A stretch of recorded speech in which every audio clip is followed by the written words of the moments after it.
G'day everyone, welcome back. We've got another fog light installation for you, this time on a 2007 to 2015 Mini Cooper.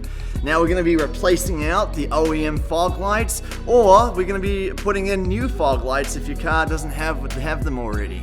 It does take a moment. We got to take the OEM front bumper off, we got to replace out the lights, we got to get it all back on. So let's get started. To install the new fog lights, we'll first need to remove the OEM front bumper.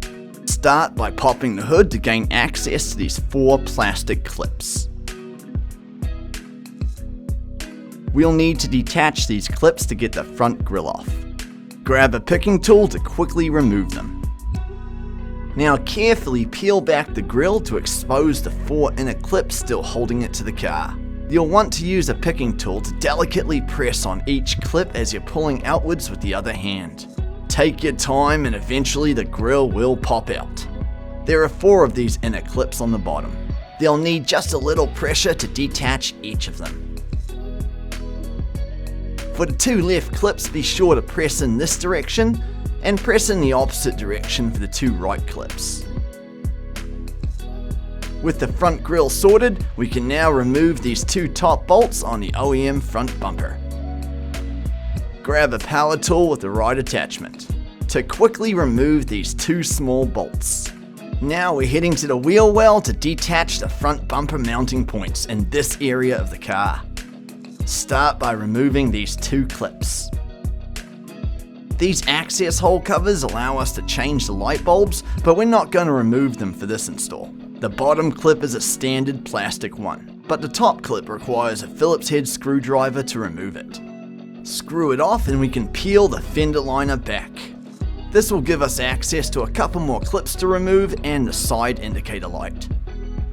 The first clip to remove is right here as shown, and the second clip to remove is just above it. Take your time to carefully remove these plastic clips. And you'll notice that the bumper is now a little loose on the bottom. Now we need to unclip the bumper light connector. And we also need to unclip the air temp sensor above it, which is only on one side of the car. If you're replacing existing fog lights, we can now reach further in to unclip the 2 connectors on the fog lights. Simply squeeze in on the sides to detach them. All the connections on this side have now been sorted and we can continue on with removing the front bumper. The next point to remove is this top bolt under the OEM fender flare as shown. Grab a tool with the right attachment and make quick work of it. Now we need to repeat these steps on the other side. And you'll find your bumper hanging even more loose afterwards. It's still attached by these last 3 clips on the bottom of the bumper. Remove them with a picking tool and we can finally start to take off the OEM front bumper. Be careful though, as the fog light connections on the other side may need to be detached at this point. Carefully squeeze and detach both the fog light and the turn signal connectors. This washer fluid tank disrupts our access in the side or back until this point. With the OEM front bumper off, we can now move to the workbench to install the new fog lights.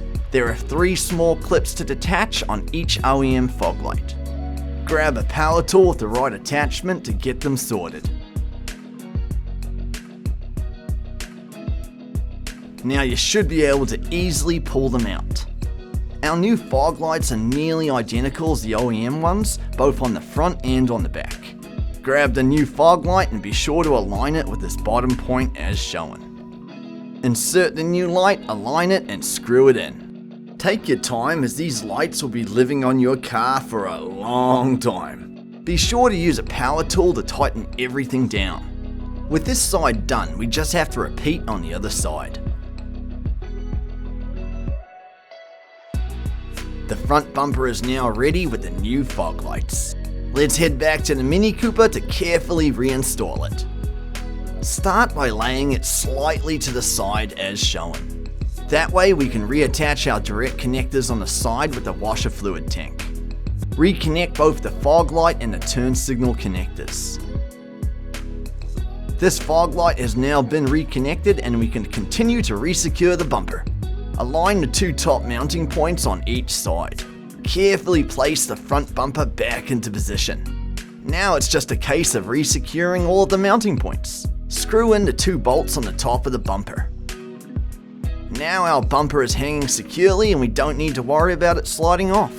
Next, rescrew in the bolt under the fender flare as shown. There are a couple of inner clip-in points that with a little bit of pressure will lock the fender flare back into place. Now resecure the 2 inner clips and plug back in the bumper light connector. This wheel well is now sorted and we can replace the fender liner and lock it in with the 2 clips. Repeat this same process on the other side and be sure to plug the air temp sensor back in as well. Resecure the inner bolt and make sure everything is aligned perfectly. Lock in the bumper on this side by reattaching the 2 mounting points. Plug all of the connectors back in, replace and lock in the fender liner. Now we can move on and reclip the 3 clips on the bottom of the bumper. We can now finally tighten down those top 2 bolts with a power tool. The grille is all that remains and we start with aligning those bottom 4 inner clips. Take your time to align and snap in the grille. Apply a bit of force on the bottom, then resecure the top 4 points to finish the job. Clip them in and drop the hood because we are done. Congratulations, your Mini Cooper is now sporting a brand new set of fog lights. They should now live on your car for many, many years to always light your way.